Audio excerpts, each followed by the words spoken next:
The overtly political 2018 Winter Olympics closed Sunday night very much as they began, with humanity's finest athletes marching exuberantly across the world stage as three nations with decades of war and suspicion among them shared a VIP box and a potential path away from conflict. From front row left, South Korean President Moon Jae-in, his wife, Kim Young-suk, and Ivanka Trump, U.S. President Donald Trump's daughter, watched the closing ceremony of the 2018 Winter Olympics along with Kim Yong-chul, vice chairman of North Korea's ruling Workers' Party Central Committee, standing third from back row left. In Pyeongchang, South Korea, Sunday, Feb. 25, 2018. AP photo, Michael Probst. Ivanka Trump, daughter of U.S.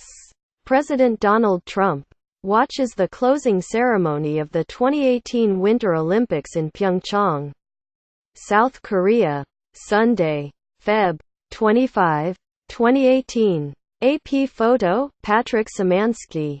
Pool. Kim Yong-chul, vice chairman of North Korea's ruling Workers' Party Central Committee, watches the closing ceremony of the 2018 Winter Olympics in Pyeongchang, South Korea, Sunday, Feb. 25, 2018. AP photo, Patrick Szymanski. Pool. Flag bearers from various nations attend the closing ceremony of the 2018 Winter Olympics in Pyeongchang, South Korea, Sunday, Feb. 25, 2018. AP photo, Charlie Riedel.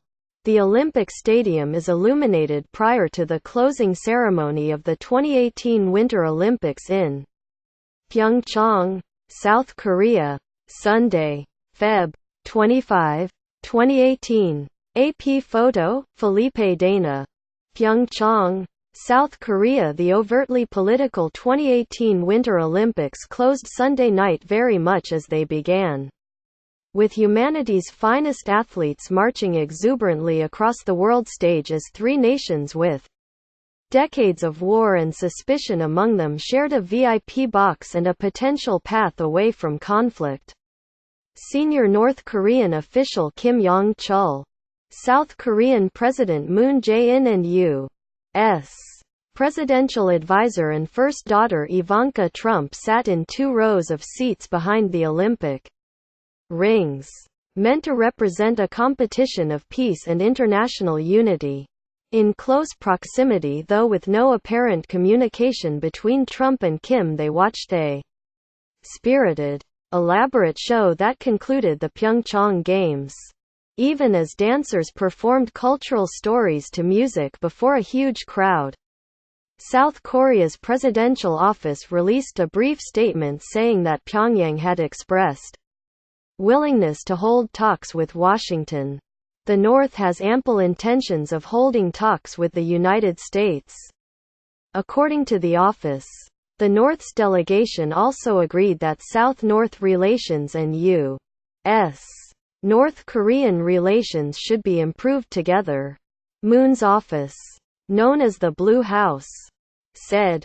International Olympic Committee President Thomas Bach, just before declaring the Games close, addressed the two Koreas' cooperation at the closing ceremony, saying, "The Olympic Games are an homage to the past and an act of faith for the future. With your joint march you have shared your faith in a peaceful future with all of us." Bach said, "You have shown our sport brings people together in our very fragile world. You have shown how sport builds bridges.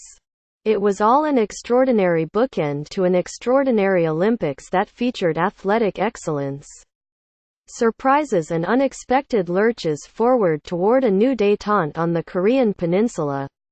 Thrilled athletes marched into the arena around the world's flags, relaxed after showing their athletic best to themselves and to the world.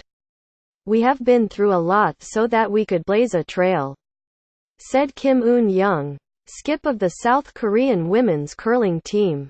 which captured global renown as the Garlic Girls, all from a garlic-producing Korean hometown. They made a good run for gold before finishing with runner-up silver. That these games would be circumscribed by politics was a given from the outset because of regional rivalries. North Korea, South Korea, Japan and China are neighbors with deep, sometimes twisted histories that get along uneasily with each other in this particular geographic cul-de-sac. But there was something more this time around. Hanging over the entire games was the saga or opportunity, if you prefer, of a delicate diplomatic dance between the Koreas, North and South, riven by bloodshed and discord and an armed border for the better part of a century. The game started with a last-minute flurry of agreements to bring North Koreans to South Korea to compete under one combined Korea's banner. Perish the thought, some said. But Moon's government stayed the course. By the opening ceremony, a march of North and South into the Olympic Stadium was watched by the world and by dozens of North Korean cheerleaders applauding in calibrated synchronicity. Also watching was an equally extraordinary, if motley, crew. Deployed in a VIP box together were Moon, U.S. Vice President Mike Pence and North Korean leader Kim Jong-un's envoy sister, Kim Yo-jong. The latter, too, at loggerheads over North Korea's nuclear program, didn't speak, and the world watched the awkwardness. What followed was a strong dose of athletic diplomacy. 2 weeks of global exposure for the Korean team, particularly the women's hockey squad, which trained for weeks with North and South side by side, getting along, taking selfies and learning about each other. On Sunday night, though K-pop megastars EXO claimed center stage, leaders rejoined athletes as a primary focus. Kim, President Donald Trump's daughter, and Moon sat in close proximity as the Olympics end unfolded before them, and the statement was released in Seoul. Also seated nearby was Gen. Vincent Brooks, commander of U.S. Forces Korea. Unlike Pence, Ivanka Trump was smiling as she turned in the North Koreans' direction. It was not clear what she was smiling at, but a White House official said it was not the North Koreans. The developments Sunday both inside and outside the VIP box were particularly striking, given that Kim Yong-chul, now vice chairman of North Korea's ruling Workers' Party Central Committee, is suspected of masterminding a lethal 2010 military attack on the South. Outside the stadium, North Korea was not welcomed as much. More than 200 anti-Pyongyang protesters, waving South Korean and U.S. flags, banging drums and holding signs like "Killer Kim Yong-chul, go to hell," rallied in streets near the park. They denounced the South Korean government's decision to allow the visit. There were no major clashes. That wasn't all when it came to these odd games. Let's not forget Russia, or, we should say, Olympic athletes from Russia. The shame-laced moniker they inherited after a doping brouhaha from the 2014 Sochi Games doomed them to a non-flag-carrying Pyeongchang Games. 2 more Russian athletes tested positive in Pyeongchang in the past 2 weeks. So on Sunday morning, the IOC refused to reinstate the team in time for the closing, but left the door open for near-term redemption from what one exasperated committee member called this entire Russia drama.